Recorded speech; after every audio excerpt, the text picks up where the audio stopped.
የአሜሪካና የእስራኤል ኃይሎች በኢራን ዋና ከተማ ቴህራን እንዲሁም በሐማዳንና ኢስፋሃን ከተሞች ላይ ያነጣጠረ ከፍተኛ የቦምብ ድብደባ ፈጽመዋል።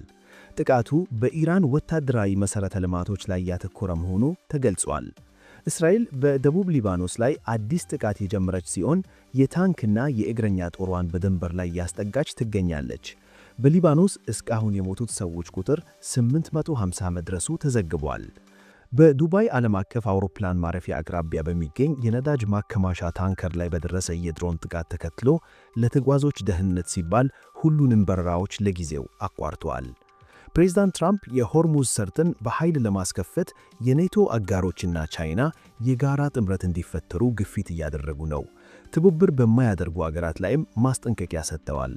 ጃፓንና አውስትራሊያ የጦር መርከቦችን ወደ ቀጠናው ለመላክ የቀረበላቸውን ጥያቄ ውድቅ አድርገዋል። ይሁን እንጂ ጃፓን የነዳጅ አቅርቦት መስተጓጎልን ለማረጋጋት ስትራቴጂካዊ የነዳጅ ክምችቷን መልቀቅ ጀምራለች።